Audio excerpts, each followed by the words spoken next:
Good morning, everybody. This is Lorraine And Jennifer Denny. And this morning we're going to talk about, one of my favorite subjects. And I think you kind of like it too, but for different reasons. Yeah. I'm a little bit like what you like too. I mean, I'm certainly listening to podcasts and streaming radio all day. So that's really what we're going to talk about. And we're going to talk about both sides of the podcast coin. We're going to talk about why you should think about it as a content creator. And then Jennifer's going to take over and really focus on ads. Because podcasting has opportunities for both. And I want to just start with a single statistic. I want to put this number in front of you. 850,000 active podcasts. Now that sounds like a lot, but as a content creator, it really isn't. When you think about how many blogs are out there, how many businesses are out there, how many competing pieces of information are out there, the fact that you're only competing with 850,000, again, sounds like a lot, but then you start boiling it down and you start looking at it's really a wide open space. Yeah. And you've been podcasting for a very long time, very much an early adopter, but we knew that. I just got started last year, but we're just now dabbling. And the thing about podcasting as a business owner, and the reason that I got into it originally, and you can listen to More Than a Few Words, by the way, wherever you listen to podcasts, was kind of as an awareness builder. Social media was coming up at the same time. It was a way to introduce myself to a wider audience, and it was a lead generation tool. Yeah, I mean, the audio portion, the fact that I can listen to a podcast anywhere with my mobile device allowed for me to listen to this while I'm exercising, while I'm driving, while I'm doing a lot of other things at the same time, and people are getting to know you.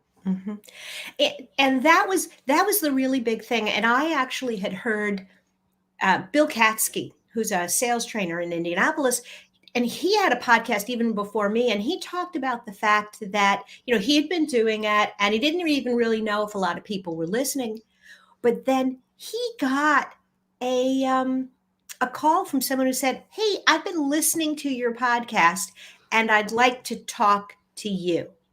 Yeah, you never know who's listening. Me being the data geek, sometimes that bothers me. I can't tie it directly in, but I hear all the time, even with our live shows, like, "Oh, I saw you on here." "Oh, you did? Oh, okay. I didn't know."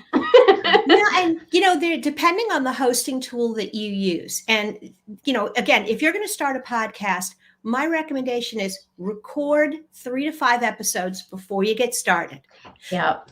Get them in the can. Make sure you like it, get a sense of what's involved, and then select your podcast host. And there's great ones. There's Podbean, there's Libsyn. There are even a lot of these hosting platforms that will do it for you. Like Zencaster now, you can record and they will edit your episodes. They even have, they'll lay in music and stuff. So, and the fees it's not hundreds of dollars an episode. That's the really nice thing. It's a very affordable rate. So you can get it out there. And I get statistics, not a lot, but I can tell how many people listen, where they listen, what part of the country, and what device. And to me, that's one of the most fascinating things. Yeah. Knowing that you've had all those downloads and all of that provides a value. It's like, can you talk about your business for 15 minutes?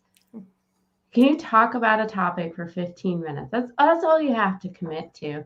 Everything else can be taken care of. It can be reused. It can be added to the website as a blog post. You could transcribe it. There's a lot of things that could be built off of it. But at the just 15 minutes, can you talk about a tough subject for 15 minutes? And the nice thing is you don't have to do it alone.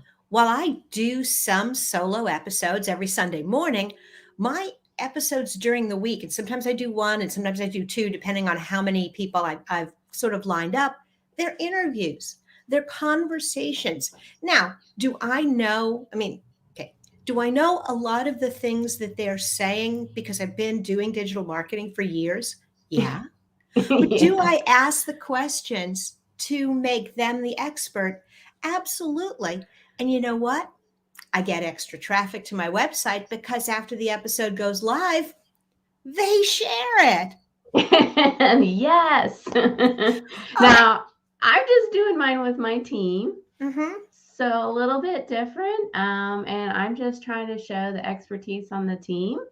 But it actually becomes a little bit of a training tool too, in that we're bringing up topics that we know about, but we get to go out and do some fresh research and go out and see, okay, is there anything that I don't know, and kind of bring that to the show as well. Mm-hmm. So you're getting to know our team, and I'm getting a little training out of it.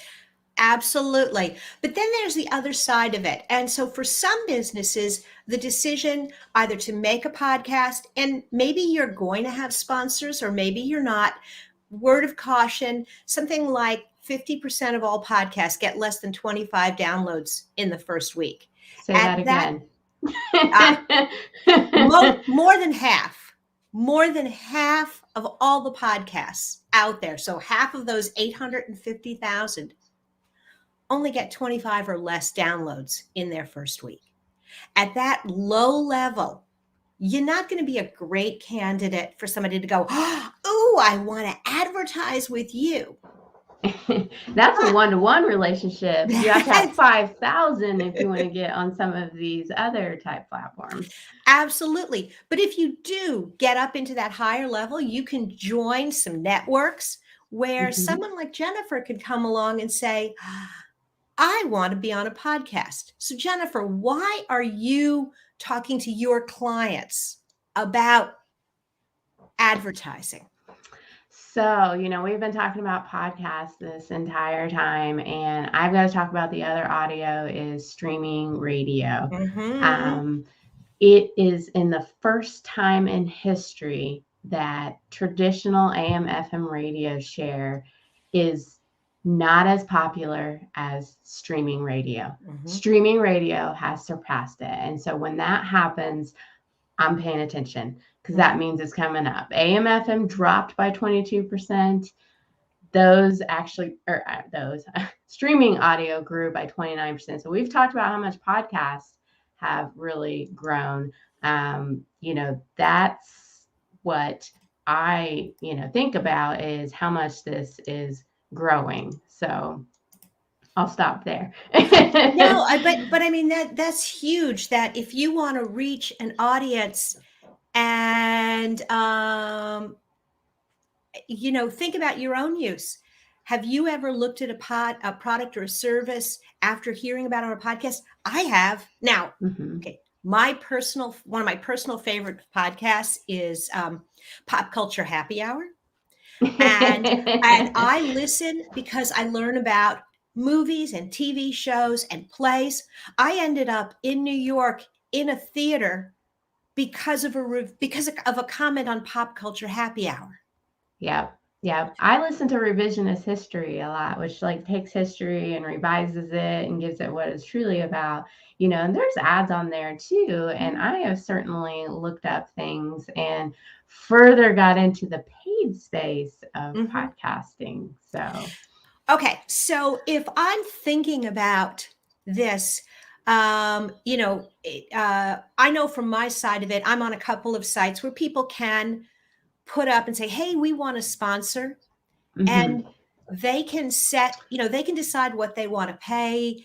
And there are lots of options when it comes to podcasting. You can do pre-roll, which is before the show, mid-roll, and then smaller podcasts, you can even pay where they will actually interview you. Not now, you want to check the podcast out first before you do something like that. Sure. And, a lot of those are one-to-one relationships that you're kind of talking about where you're reaching out in a particular podcast.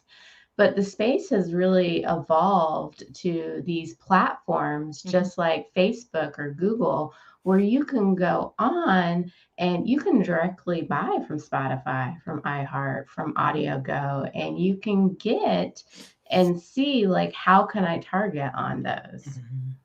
And that's the thing about podcasts more than TV shows or radio or more traditional media.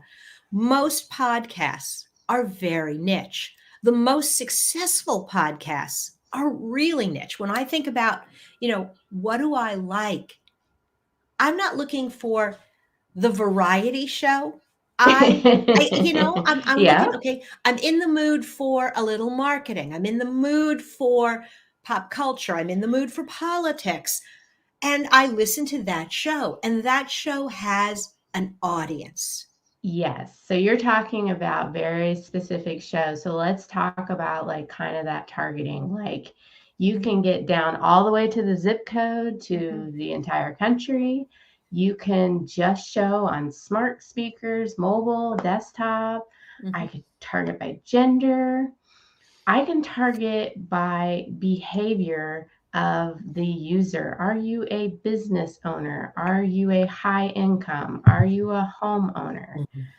I can target by the type of content, like you just mentioned. Is this a business show? Is this controversial? Is this about health? I could target on the different music genre. So if I'm on streaming radio, do I want to be on classical or do I want to be on metal? Absolutely.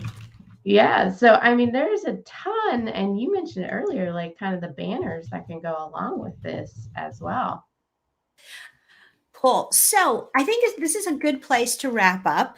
And Yay. normally I go, we talk about the digital toolbox, but because today's show is a podcast, I hope that you'll listen to more than a few words.com or just more than a few words wherever you listen to podcasts for an example of what podcasting can sound like for a business. But if you Yes. want to advertise, you really want to go and talk to elevatedmarketing.solutions because Jennifer's been diving into the streaming stuff and it's really cool. Yeah, I'm excited about it. We have a little tiny podcast if you want to listen to ours too, but Lorraine has got, she's the expert here. Well, but they'll find your podcast on Elevated Marketing Solutions, and I think it's a nice, again, it's a good example. Number one, they'll learn stuff, which is always a bonus. Got to get started, right? But they'll also get a sense of what is it, because it's a very different style show. And what does it look like when you're just using the podcast to kind of introduce your team? Yeah. Awesome. All right. Happy Friday, everybody. Happy Friday, everybody. We'll see you next time.